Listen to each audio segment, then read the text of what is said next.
My son threw me away like garbage to steal my house. March 8th, 2024. My son Derek and his wife Brittany signed guardianship papers claiming I had memory issues. Within 2 hours, I was sitting in Shady Oaks nursing home while they celebrated back at my $1.8 million house. The house I built from nothing after arriving from Poland with $200. Derek's a lawyer, Northwestern Law School. I paid every cent of his $180,000 education with these immigrant hands. But as they toasted their brilliant plan to free up the house, I wasn't crying, wasn't begging. I was calculating. Because my entitled son just made the biggest mistake of his legal career. He forgot that the man who built an empire from $200 didn't get stupid at 71. If you want to hear what happened next, please subscribe.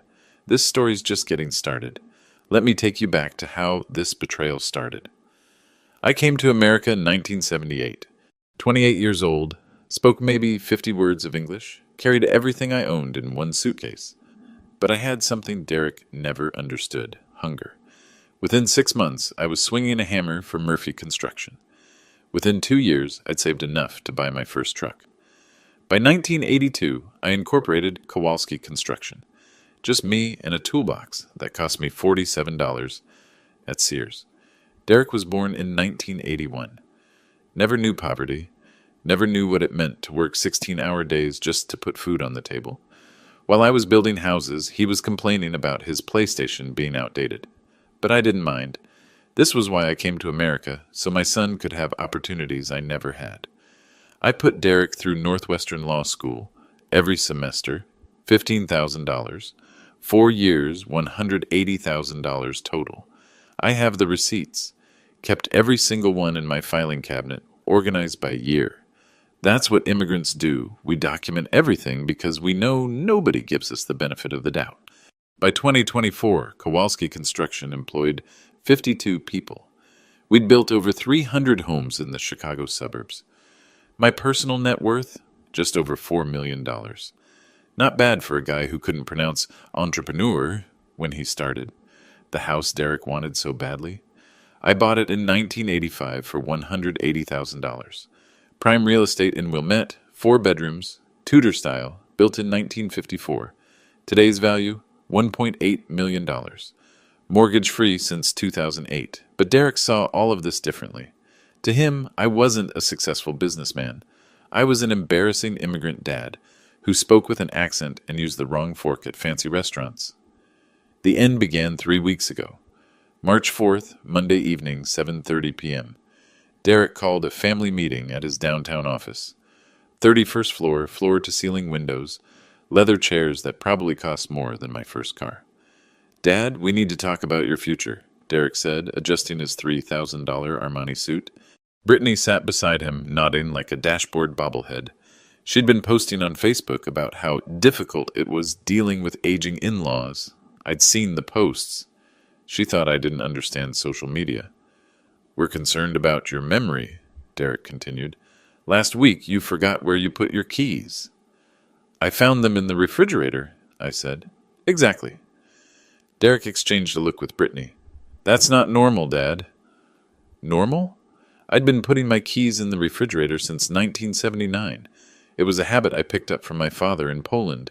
Keeps them cold so you remember to grab them with your coffee. But Derek had never paid attention to my habits. Why start now? "We think you'd be happier somewhere with people your own age," Brittany added. "Somewhere you don't have to worry about maintaining that big house."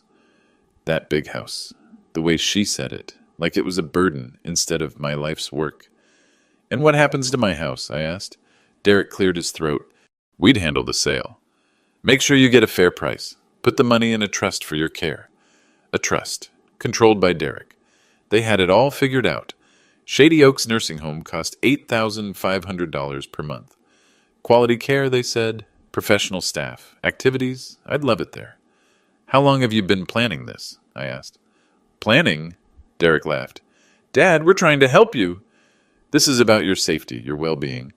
But I saw the brochure on his desk. Shady Oaks. And underneath it, a real estate market analysis for my house. Dated 2 weeks earlier. They'd been planning this for months. "I'll think about it," I said. Derek's jaw tightened. Dad, this isn't really a choice. We've already filed the paperwork. What paperwork? Guardianship petition. Based on your declining mental capacity. He slid a folder across the desk. 23 pages of lies. Clinical language describing my confusion, my inability to make sound financial decisions, my dangerous living situation. My dangerous living situation. The house I'd maintained perfectly for 39 years. I flipped through the pages. Derek had been thorough. Statements from neighbors about my erratic behavior, like the time I was watering my garden at 6 a.m. because it was going to be a hot day.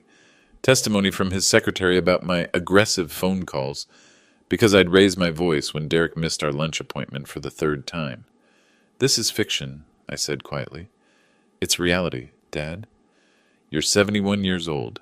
It's time to face facts. Facts. My son, the lawyer, talking about facts. Here were the real facts. Kowalski Construction's gross revenue in 2023 was $12.7 million. I personally oversaw 8 major projects.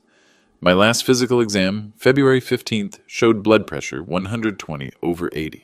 Cholesterol levels normal. Cognitive function test scored 29 out of 30. But Derek had never asked to see those medical records. He was too busy writing his fiction. Sign here, Derek said, pointing to the guardianship consent form. It'll make everything easier. I looked at my son, really looked at him. When had he become a stranger? I need time to consider this, I said. Derek's patience snapped. Time. Dad, you don't have time. The hearing is Wednesday. This happens with or without your cooperation. With or without my cooperation. My own son threatening me like a hostile witness. I signed the papers that night, not because I agreed, but because I needed to see how far they'd go. Now I know. They went all the way.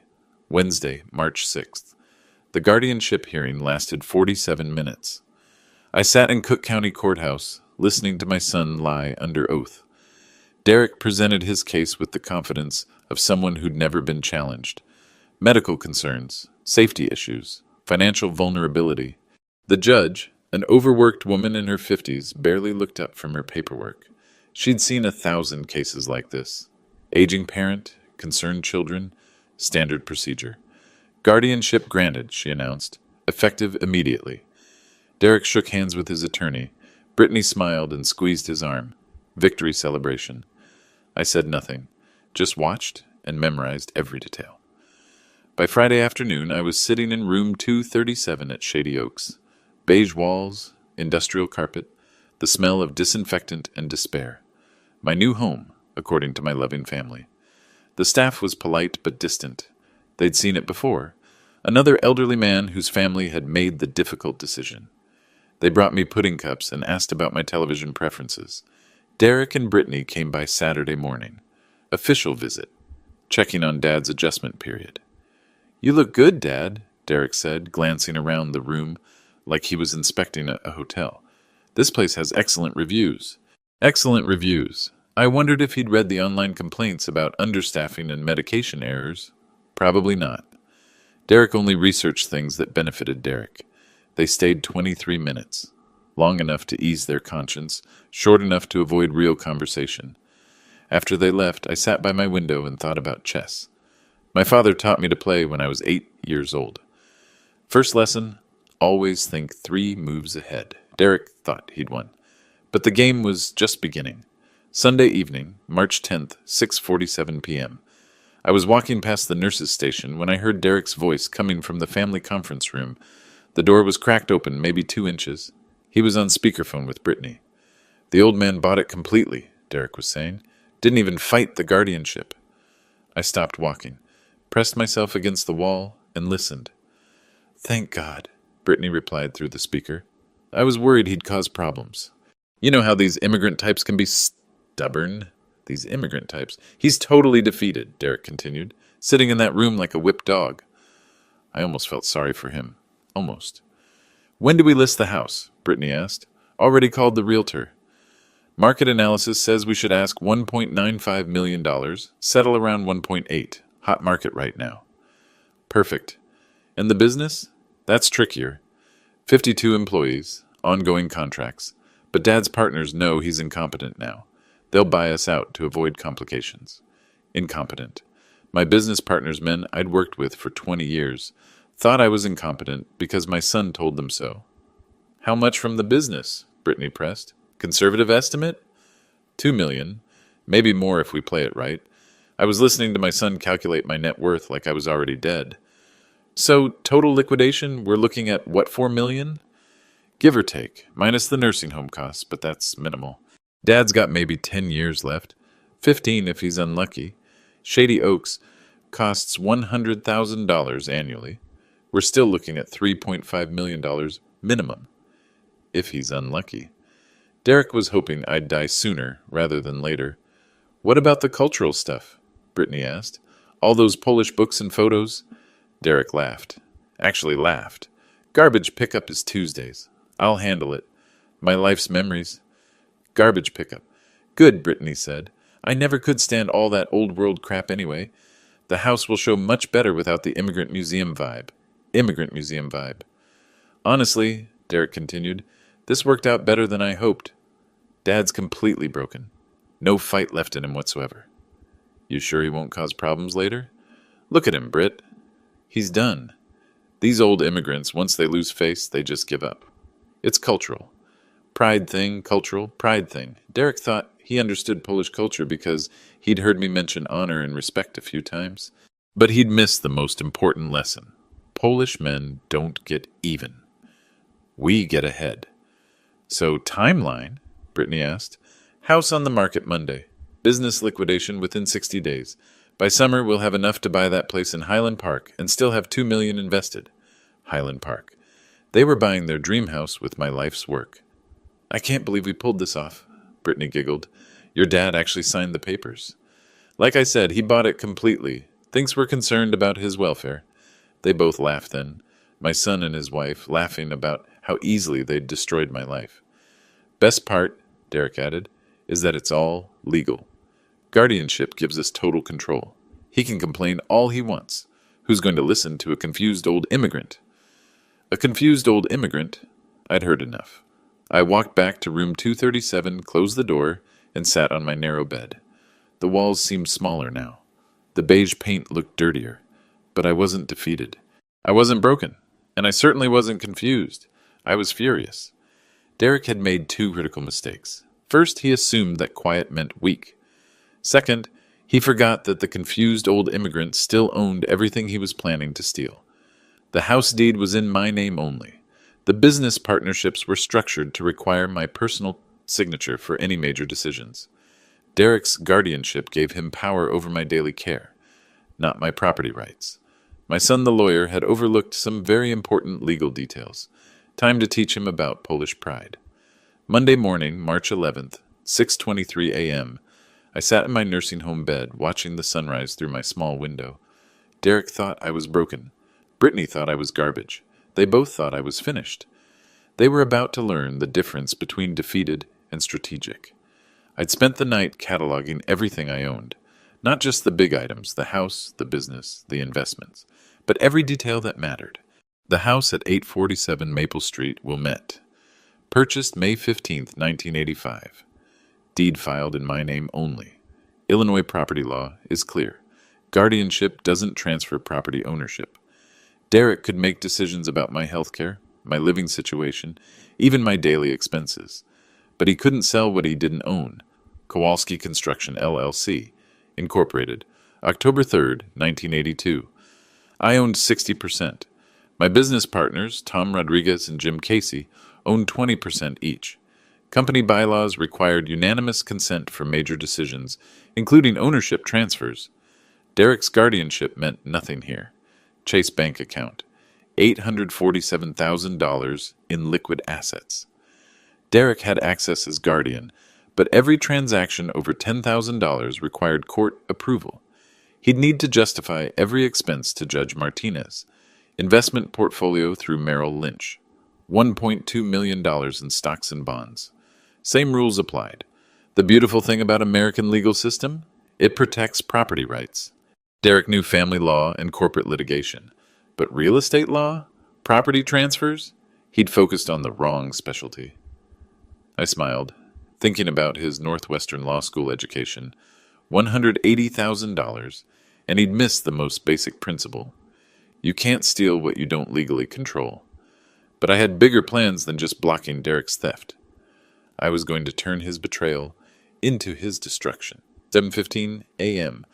I used the nursing home phone to call my attorney, not some overpriced downtown firm like Derek preferred. I called Walter Kowalczyk, a 73-year-old Polish-American lawyer who'd handled my business matters for 22 years.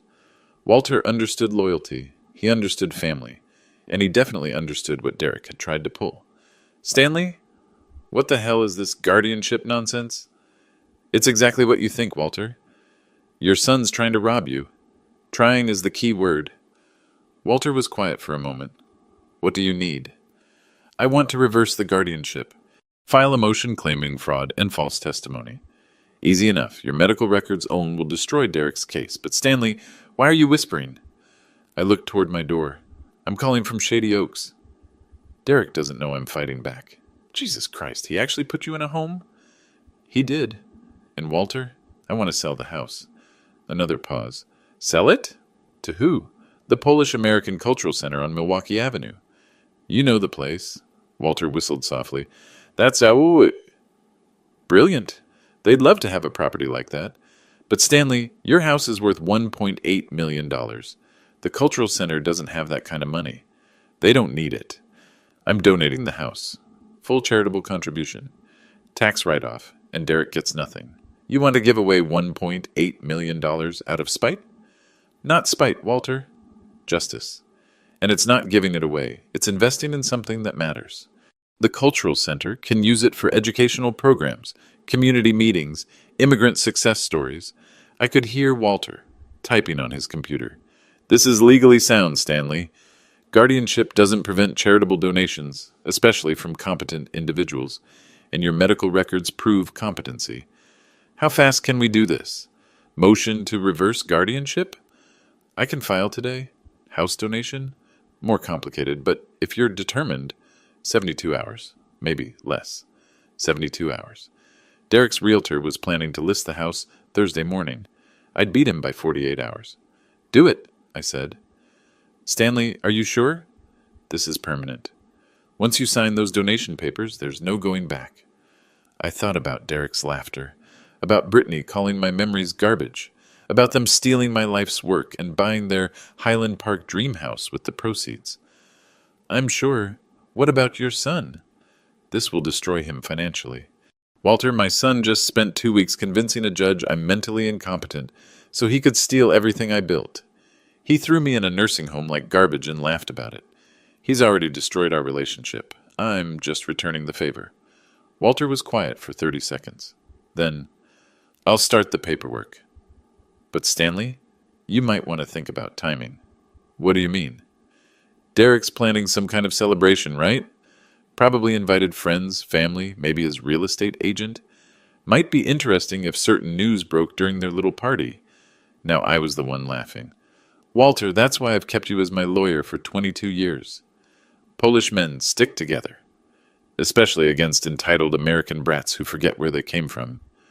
After I hung up, I sat back on my bed and looked around room 237. Beige walls, industrial carpet, the smell of institutional disinfectant. In 72 hours, none of this would matter. Derek would learn that his old world father had just played a very, very American game and won. Tuesday, March 12th, 9:30 a.m. Walter called back with news that made my coffee taste better. Motion filed and served, he said.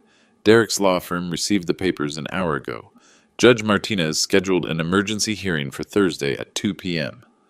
What's Derek's reaction? His secretary called my office 6 times in the last hour. Derek wants to schedule a meeting. He's panicking. Good. Let him panic.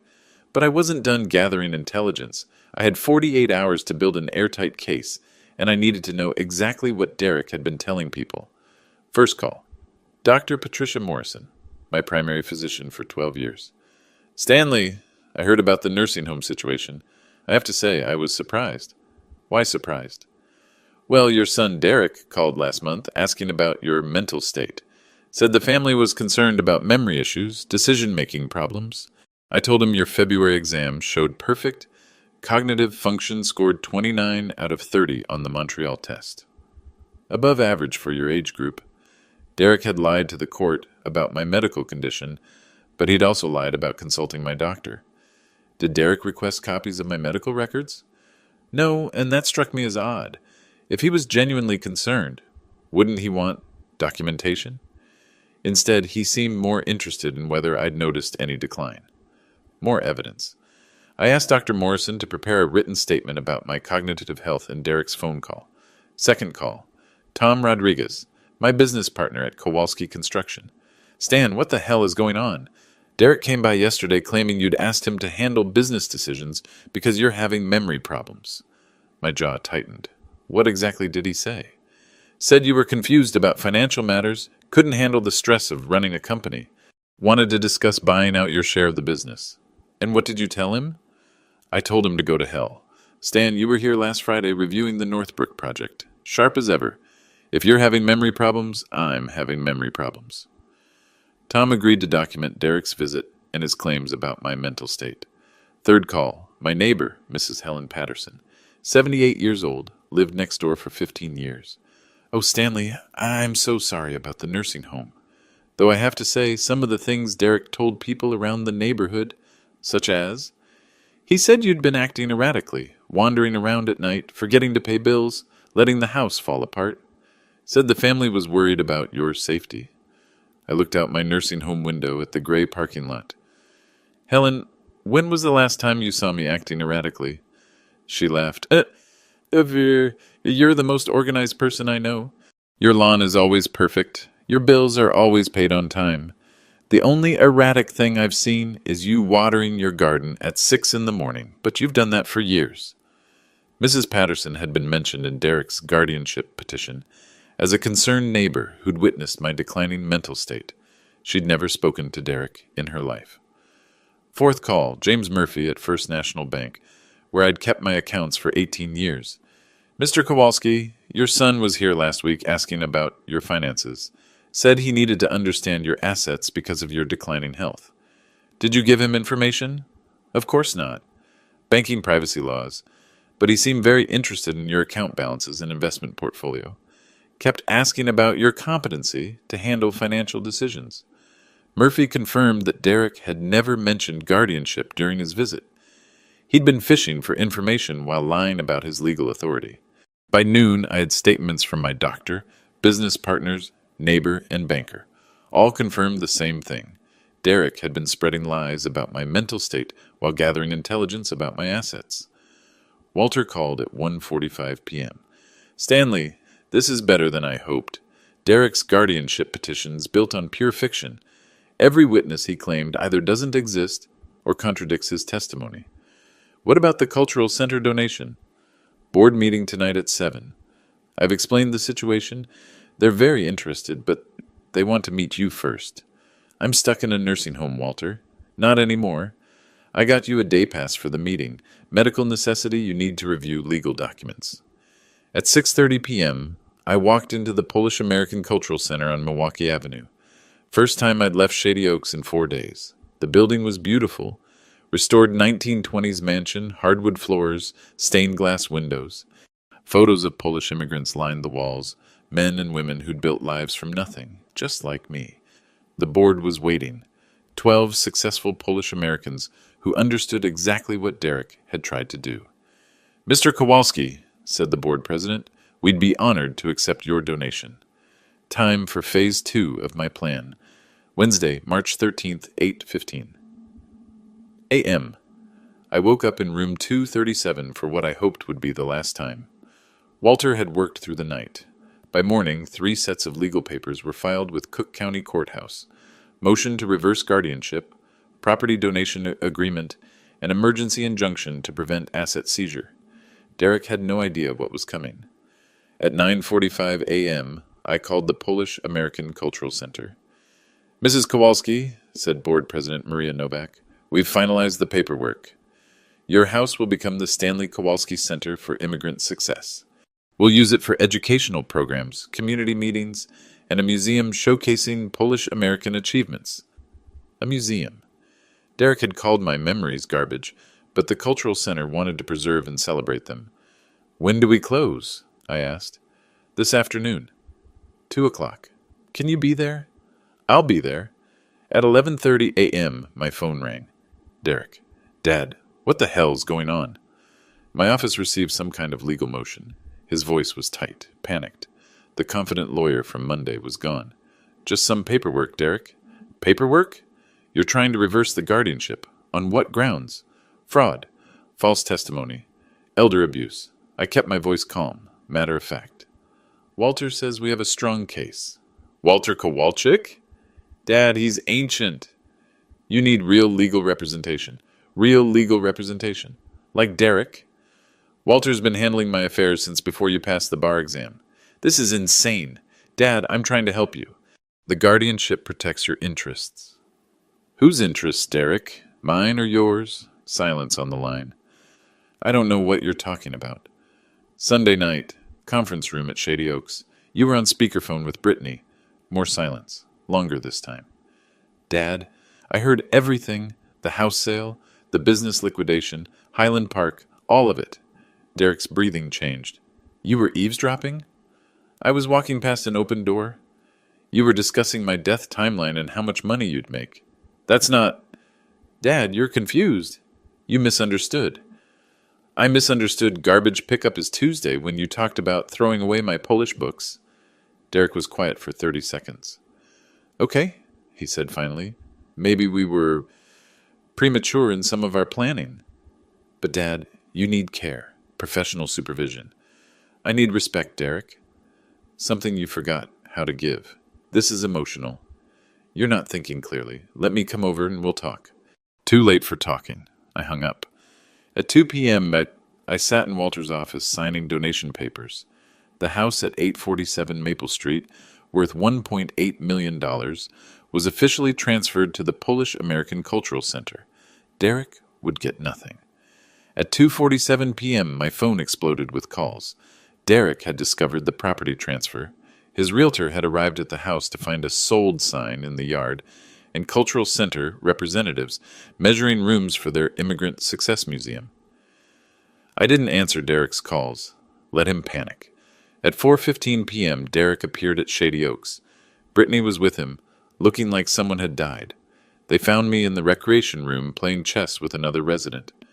"Dad, what have you done?" Derek's face was red, his expensive suit wrinkled. "I donated my house to charity." "Very American thing to do." "You can't do that. You're under guardianship. Guardianship doesn't prevent charitable donations, especially when the guardian obtained his authority through fraud." Brittany stepped forward.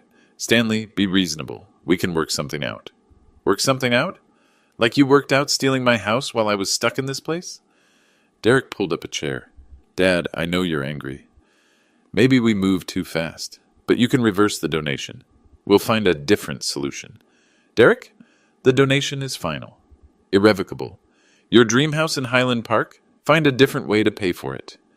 "This is insane." Derek's lawyer voice was back. "I'll challenge the donation." "Claim diminished capacity.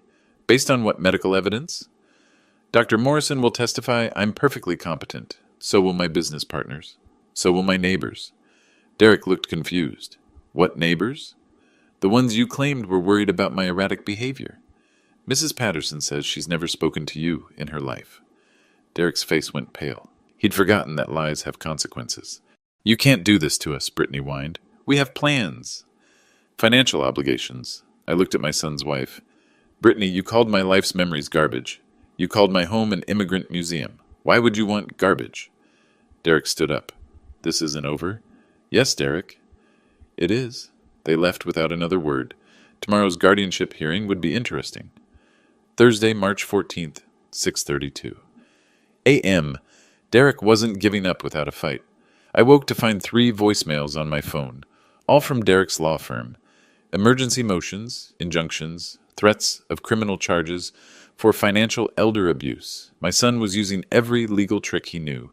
At 7:15 a.m., Walter called. "Stanley, Derek filed 6 different motions overnight. He's claiming you were coerced into the donation, says the cultural center took advantage of your diminished mental state. What's his evidence? He doesn't have any, but he's hoping to delay everything until he can manufacture some. Derek was desperate, and desperate lawyers make mistakes. At 8:30 a.m., Derek appeared at Shady Oaks with 2 associates from his firm. They marched into the lobby like they owned the place. "We need to see Stanley Kowalski immediately," Derek announced to the receptionist. The young woman looked intimidated. "Visiting hours don't start until I'm his son and legal guardian." "This is an emergency." They found me in the dining room eating breakfast with 3 other residents. Derek's associates flanked him like bodyguards. Intimidation tactics. "Dad, we need to talk. Privately." "I'm eating breakfast, Derek." "These are my friends, Mr. Peterson, Mrs. Chen, and Father Murphy." Derek glanced at the other residents dismissively. "This is family business. Everything you've done to me has been family business. I think they should hear this." Derek's jaw tightened. "Fine. Dad, you've made a serious mistake. The house donation was illegal. Based on what law? Guardianship statutes clearly state that major financial decisions require court approval." I smiled. "Derek, charitable donations aren't financial decisions. They're personal choices. The law protects the right to give away your own property."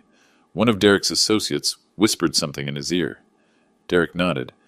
"Actually, Dad, there's another problem. The Cultural Center doesn't qualify for this type of donation. It's not a registered 501c3 organization." Walter had prepared me for this lie. "Derek, the Polish American Cultural Center has been a registered nonprofit since 1967. IRS determination, letter number 74-2581. Would you like me to recite their tax exemption status?"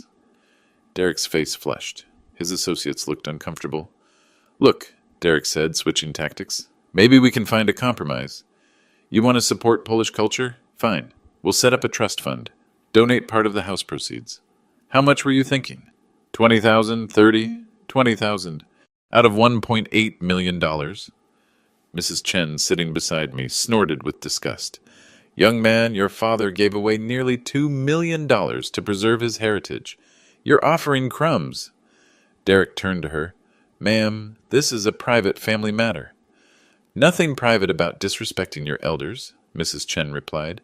"In Chinese culture, we honor our parents. We don't steal from them." Father Murphy nodded. "Son, I've been a priest for 47 years. I've seen family greed before. But what you've done here—" He shook his head. Derek was losing control of the narrative. "These people don't understand the complexities." "We understand perfectly," Mr. Peterson interrupted. "You put your father in this place so you could steal his house. He outsmarted you. Now you're angry." Derek's second associate tugged his sleeve. "Maybe we should continue this conversation elsewhere." But Derek wasn't finished. His ego couldn't handle being lectured by nursing home residents. "You people have no idea what you're talking about. My father has dementia. Early stages, but progressive. He's not competent to make major decisions." "Derek," I said quietly, "yesterday you claimed I was perfectly competent when you wanted me to reverse the donation. That's different." "How?" Derek paused, realizing his contradiction. Because the donation was made under duress." "What duress?" "The cultural center pressured you. Took advantage of your emotional state." Mrs. Chen laughed. "Your father contacted them, not the other way around. We heard him make the call." Derek spun toward her. "You were eavesdropping?" "Hard not to hear when someone's making phone calls 10 feet away," Father Murphy said. "Your father was calm, rational, completely in control." Derek's face was bright red now. "None of you are qualified to assess mental competency." "But Dr. Morrison is," I said. "She'll testify this afternoon that I'm perfectly competent. So will my business partners. So will my neighbors." "Your neighbors are concerned about your behavior." "Which neighbors, Derek?" "Name one." Silence. "You can't, because you never spoke to any of them." "You made up their testimony for the guardianship petition." Derek's associates were looking at each other nervously. They were witnessing their colleague commit potential perjury in front of witnesses. "This is ridiculous," Derek snapped. "I don't have to justify my actions to a bunch of nursing home residents." "No," said Father Murphy, standing up slowly, "but you'll have to justify them to God and to the State Bar Association." Derek went pale. What's that supposed to mean? It means, I said calmly, that filing false guardianship petitions is a criminal offense. So is elder abuse. So is fraud. Derek looked at his associates. Both men were studying their phones, suddenly very interested in their messages. You're bluffing, Derek said. We'll find out this afternoon, won't we? Derek turned and walked out without another word. His associates followed, leaving behind the stench of desperation and expensive cologne. Mrs. Chen patted my hand. Your son seems nice. I laughed despite everything. He gets it from his mother's side. Thursday, March 14th, 1:45 p.m. Cook County Courthouse, room 204. Judge Martinez's courtroom was packed. I sat in the front row with Walter. Derek sat across the aisle with his 3 associates, shuffling papers nervously. Behind us, the gallery was filled with people Derek hadn't expected to see. Maria Novak from the Polish-American Cultural Center, Dr. Morrison, my physician, Tom Rodriguez, and Jim Casey from Kowalski Construction, Mrs. Patterson, my neighbor, even Mrs. Chen, Mr. Peterson, and Father Murphy from Shady Oaks had come to support me. Derek kept glancing back at the crowd, his confidence visibly shrinking. All rise. The Honorable Judge Elena Martinez, presiding. Judge Martinez was the same woman who'd granted Derek's guardianship petition 6 days earlier, but today she looked more alert, more engaged. We're here for an emergency motion to reverse guardianship in the matter of Kowalski versus Kowalski. Mr. Kowalczyk, you filed this motion? Walter stood. Yes, Your Honor. We're requesting immediate reversal based on fraud and false testimony in the original petition. Serious allegations. What's your evidence? 4 witnesses, Your Honor, plus medical documentation proving Mr. Stanley Kowalski is fully competent. Judge Martinez turned to Derek. Mr. Kowalski, you filed counter motions claiming your father was coerced into making a large donation while mentally incompetent. Derek stood, straightening his tie. Yes, Your Honor. My father donated $1.8 million to an organization he barely knows. This demonstrates impaired judgment. Who witnessed this alleged coercion? Derek paused. Your Honor, coercion doesn't require witnesses. The act itself demonstrates. Mr. Kowalski, do you have any evidence of coercion? Phone recordings? Threatening letters? Witnesses who saw inappropriate pressure? No direct evidence, but the circumstances. I see. Mr. Kowalczyk, call your first witness. Dr. Morrison took the stand. Under oath, she testified that my cognitive function was normal for my age group. Better than normal, actually. Did Derek Kowalski ever request his father's medical records? Walter asked. No. He called asking about mental decline, but when I told him there was no evidence of cognitive issues, he seemed disappointed. Derek's face tightened. Tom Rodriguez testified next. He described Derek's visit to Kowalski Construction, claiming I was mentally incompetent while trying to buy out my business shares. How did Stanley seem during your last business meeting? Walter asked. Sharp as ever. We reviewed 3 major contracts. He caught an accounting error that saved us $12,000. Mrs. Patterson followed. She testified that Derek had never spoken to her, despite claiming in his petition that she was concerned about my erratic behavior. In 15 years as Stanley's neighbor, have you ever witnessed concerning behavior? Never. He's the most reliable person I know. The only unusual thing is that he waters his garden at 6 a.m., but he's done that since I've known him. Derek was fidgeting now, whispering urgently to his associates. Judge Martinez called a 15-minute recess. During the break, Derek cornered me in the hallway. Dad, this is getting out of hand. Let's make a deal. What kind of deal? You reverse the house donation, I'll reverse the guardianship. We'll call it even. I looked at my son. Even? Derek, you stole my freedom, destroyed my reputation, and tried to rob my life's work. You think we're even? I was protecting you. From what? Derek couldn't answer. When court resumed, Walter called me to testify. Mr. Kowalski, why did you donate your house? Because my son and his wife made it clear they saw my life's work as nothing but money to steal. The Cultural Center will preserve Polish immigrant history. They'll teach young people that America rewards hard work and perseverance. Did anyone pressure you to make this donation? No. It was my decision. My property. My right. Derek's attorney cross-examined me, trying to find evidence of confusion or coercion. I answered every question clearly, calmly, with specific dates and details. Finally, Judge Martinez called Derek to testify. Mr. Derek Kowalski, did you speak to your father's physician before filing the guardianship petition? I called her office. Did you request medical records? No, Your Honor. Did you speak to any of the neighbors mentioned in your petition? Derek hesitated. I gathered information from multiple sources. That's not what I asked. Did you personally speak to Mrs. Helen Patterson? Not directly. Did you speak to any neighbors directly? No, Your Honor. Judge Martinez reviewed Derek's petition. Mr. Kowalski, your petition claims Mrs. Patterson witnessed erratic behavior. She testified today that you've never spoken to her. How do you explain this discrepancy? Derek was sweating now. I may have misunderstood the source of that information. You misunderstood? Or you fabricated it? The courtroom was silent. Your Honor, I was acting in my father's best interests based on the information available. What information? You didn't consult his doctor, his business partners, or his neighbors. What information did you base this petition on? Derek couldn't answer. Judge Martinez didn't need to hear more. Guardianship reversed. Immediately. Mr. Derek Kowalski, I'm referring this matter to the State Bar Association for investigation of potential fraud and perjury. The gallery erupted in applause. Maria Novak was crying. Tom Rodriguez was grinning. Mrs. Patterson was nodding with satisfaction. Derek sat frozen as his legal career crumbled around him. As we left the courthouse, reporters were waiting outside.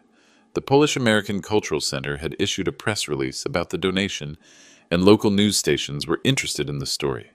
Mr. Kowalski, how does it feel to have your freedom restored? A reporter asked. I looked back at Derek, who was hurrying toward his car. It feels like justice. Friday, March 15th, 7:30 a.m. I woke up in my own bed for the first time in 7 days. Walter had driven me home from court yesterday evening. The house felt different. Not because Derek had changed anything, but because I saw it through new eyes. This wasn't just my home anymore. In 6 months, it would become the Stanley Kowalski Center for Immigrant Success. The thought made me smile. My phone had been ringing since 6 a.m. Reporters, friends, business associates. Word was spreading fast. The Chicago Tribune ran the story on page 3. Immigrants' $1.8 million donation exposes family fraud. The Sun-Times called it the American Dream's Revenge. Polish-language radio stations were calling me a hero. But the most interesting call came at 8:45 a.m. Mr. Kowalski, this is Janet Morrison from Channel 7 News. We'd like to do a feature story about your situation. What kind of feature? Elder abuse through guardianship fraud. It's more common than people realize. Your case could help other families. Other families? I hadn't thought about that. We've also received calls from 3 law firms. They want to discuss representing other families in similar situations. Derek had opened a door he couldn't close. At 10:30 a.m., Tom Rodriguez called from the construction office. Stan, you need to see this. Derek's law firm just issued a statement. He read it over the phone. Henderson, Walsh, and Associates announces that Derek Kowalski is no longer associated with our firm. We do not condone the actions described in recent media reports. Derek had been fired. 20-year career, gone. There's more, Tom continued. 3 of Derek's clients called this morning. They want to transfer their cases to other attorneys. Word's getting around the legal community fast. At 11:15 a.m., Brittany called. She was crying. Stanley, please. You have to help us. Derek's destroyed. No law firm will hire him. We might lose our house. Their house. Not the Highland Park mansion they'd planned to buy with my money. Their current house. Mortgaged to the limit. Brittany, what do you want me to do? Reverse the donation.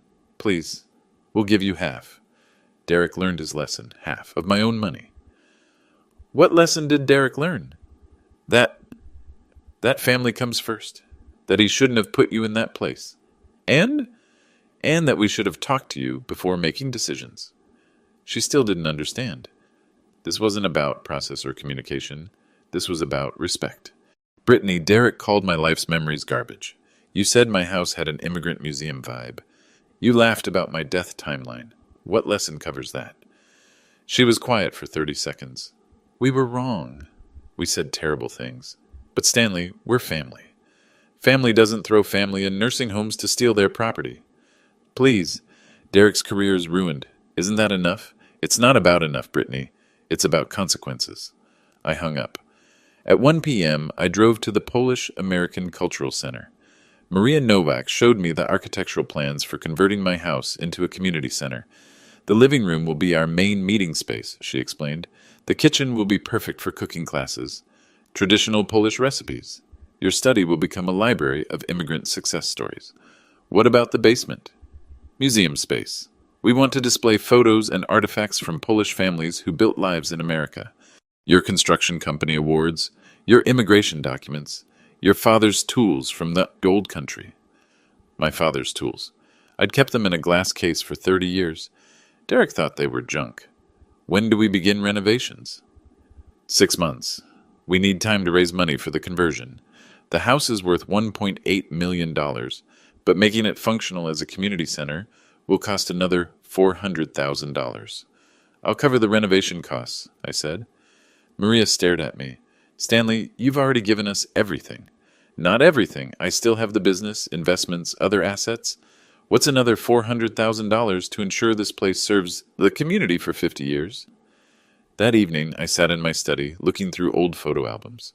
Pictures of my arrival in America, my first construction job, Derek's graduation from law school, me smiling proudly in the audience. When had we lost each other? Derek called at 8:30 p.m. Dad, I know you probably don't want to talk to me. I'm listening. I've been thinking about what you said in court. About respect. You're right. I stopped seeing you as a person and started seeing you as an obstacle. For the first time in years, Derek sounded like my son instead of a lawyer.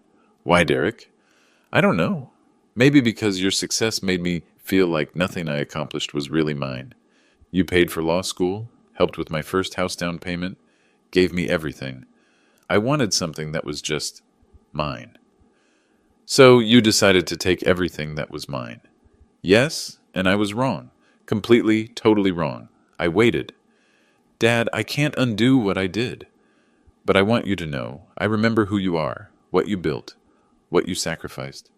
Derek, remembering isn't enough anymore. I know, but maybe it's a start. Maybe it was. 6 months later, September 21st, 2024, grand opening of the Stanley Kowalski Center for Immigrant Success. I stood on the front steps of my former home, watching 300 people fill the rooms where Derek and I had once shared family dinners, Polish families, Mexican families, Nigerian families, all celebrating the American dream that starts with $200 and endless determination. The museum display case held my father's original tools from Krakow, my 1978 immigration documents, and 46 years of construction company awards. A small plaque read, "Success isn't inherited, it's earned." Derek didn't attend the opening. He was working at a small firm in Milwaukee, rebuilding his reputation case by case. We talked monthly, now stilted conversations that might someday become real again. Brittany had filed for divorce. Some bridges burned completely. A young Guatemalan girl tugged my sleeve. Sir, are you really the man who built all this? I looked at the thriving community center that had once been my house. No, sweetheart, America built this. I just provided the foundation. In America, you can build anything except character. That comes from where you started.